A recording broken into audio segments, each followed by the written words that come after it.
Good morning. Good morning mga kasingko. Ngayon andito kami sa ano. Palakasin mo rin mo. Sumote. Saan ba tayo? Lock pa tayo sa ano eh. Barangay Buskalan. Buskalan. Going kami sa ano, kay Wangod. Mamaya. Anong gagawin natin dito dong? Mamasyal. Mamasyal sa kabundukan kung saan ito dito. Malamig pala dito. Kagaya doon sa Benguet masyadong malamig. Dito na katamtaman. Sa umaga napapaging. Mamaya para pakita ang haring araw dito kaya. Ang tabayanan nyo, ipapasyal kayo namin dito. Lahat ikutan namin. Basta wag lang kayo mag ano, skip ha. Abangan yung mga magandang view dito. Papunta na ang Sagada. Bukas Sagada tayo bukas. Sagada So bukas. ngayon, buong araw lang kami dito sa lugar na to. Titingnan namin kung anong mga activities dito.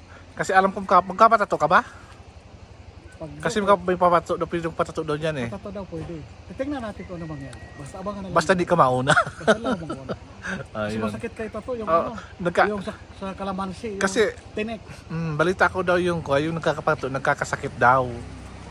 Pag tinatuan ka daw, nakakakalintora daw. Di ba mga tinatuan? Siguro, first time siguro nila. Kasi yung gamit daw nila ng di ba sa atin binibili ano yung normal na tato.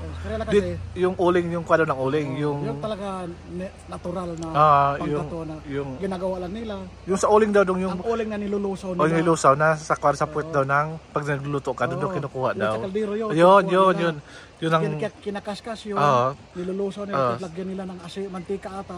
Tapos yun ang lulusawin matindi tapos ang gamit nila yung tinik ng mga kalamansi or tinik ng soha. Yun. Tapos pokpok, di ba? Pokpokin, normal. Ng ganyan, pokpokin siya. Yung, siguro sa akin palagay dong, siguro kinalentura kasi malaki siguro pinagawa. Baka. Kasi kung dugdot lang, di naman siguro yun eh. Pag malaki siguro. Yung sa pangkin ng asawa ko, tatlo lang. Yun, ang tatlo lang. Di naman nilaknat daw eh. Siguro kung malaki talaga, lagay talaga nun. Ilang kuha pa yun. Anuhin mo katawan mo, tutusukin ka na gano'n lang. Pero bilib lang kay Wang-o, di ba? Kasi nga, nakayanan niya lahat ng tattoo, di ba, sa buong katawan niya, di ba? Yung mga ganun. Kasi ano siya, ancestral na siya. Sinusunod nila yung mga, nila sa mga ninunuwa nila na kung saan, ang tattoo talaga sa kanila, normal na kanila yung sa katawan. Ano nga yung binigay na awards kay Wang-o? National Artist for Literature ba yun? Di ko alam kung anong... Yung dinala siya sa palasyo. Binigyan siya ng award eh. Binigyan siya ng pera. Tapos naging kuha siya. Sa helicopter. Tapos ano ba yun? Tinawag doon yung sa Centennial, di ba? 100 years na ba siya, di ba? Centennial award din siya. Kasi nga binigyan din siya ng pera ng government. Bilyon nata na ibigay din sa kanya ng government. Binigyan siya ng tulong at sa kanyang pamilya. Kaya kung nakikita nyo ata yun, kung nakita nyo mga kasingko, ayun, doon po kayo pupunta. Doon kayo mag-i-stay ng one day hanggang gabi. Tapos bukas ng madaling araw na naman, alis naman kami, pupunta kami ng Sagada. Yun ang tutulayan natin, no? Ang tutulayan namin yung hanging bridge yan. Ayan, yung hanging bridge daw yan. Yun daw aming tutulayan. Papunta daw doon sa... Dati daw baba talaga daw. Baba. Pero ngayon daw. Kaya parang ang bilis lang makarating yata, no?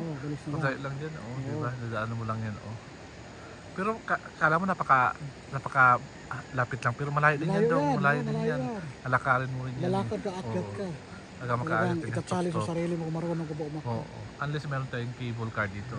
Nakakapunta na dyan diretso na agad, di ba? Kinikibo lang yung mga bag natin. Yun lang yung Trump. Ayan yung Trump na yun. Nasa likod ko. Papunta yan doon sa pinakadulo. Yung Trump, yun na mahabang cable car, cable wire na yan. Ayan, papunta yan doon sa pinakataas. Paakyat doon. Tatanungin kita kasi, anong feeling mo na mamit mo na yung si Wang-o? Siyempre excited kasi first time makita sila at saka sa pakapimos niya at saka mahabang edad na siya. Ma-amaze ka talaga kasi siya ang tao mamit mo ng 100 plus kasi di pa ako nakamit na ngayon. Edad eh. Maraming uma-idol din sa kanya. Maraming idolo sa kanya. Kasi siya rin siyang mabait na tao at marami rin siya natulungan sa kanyang lugar dyan. Tribo niya. Ano bang tribo si Yun lang, di ko alam anong tribo siya. Di ko alam kung anong member siya ng tribe. Pero alam ko nasa tribo sila May tribo sila dito. May tribo sila yung mga kasi yung mga ganitong yung mga tribe sila dito. So dati isipin mo walang kalsada dito, no? Nabuhay sila mga government lang, inaasa lang to ng government para mas bilis yung access nila papunta dito at hindi masyado mahirapan yung mga turista. Tapos ano lang sila, mamamano lang sila. Oo. Umaakit sila, paalang gatot, wala ano. Tapos ito nakakatakot din to pag mas ulan ng ulan dito. Pwede siyang may gumuho. Yung sa amin nga, di ba, yung papuntang Kamsor, akala mo, pero okay na yun kasi crop na yun eh. Pero gumuho pa rin siya eh. Siyempre, pag puno na ng tubig, ano siya, bababa. Oh, yan po yun. Napakataas po yan na kuwayan. Tawag doon, clips. Clips yung tawag dyan, oh. Mountain clip. Ayan po, yan, oh. Yan. Yan ang gusto ata ni Diyo na akyatin, di ba? Punta sa taas, ganyan. Eh. Di ba papuntang Mount Apo, ganyan ang mga daanan. Ganito, di ba? Di ba sa Mindanao? Pero ka pag nagkaroon. Oo. Tapos meron namang guide naman sila. Pero maganda sa Mount Apo rin, kasi may ano, maganda rin doon. Oo, Maganda sa may Mount servisyo Apo. doon sa Mount Apo. Sa Mount Apo. Malapit po siya ang Mount Apo sa Eagle Sanctuary po. Doon po yung mga eagles natin. Yung mga Philippine Eagle po. So, ayun po doon. Bihira lang magpunta doon kasi hingi ka ng permit sa DNR.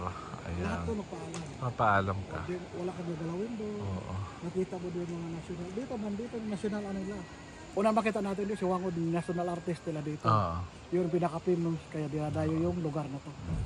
Kaya, di ba? Oo. Yung ibang mga tao, di na nila makita yan. Kasi malayo sila. Hanggang pangarap lang nila, makita ko kayo ng national artist. Ngayon, tunghayan natin, di ba, napakaswerte natin. Ah.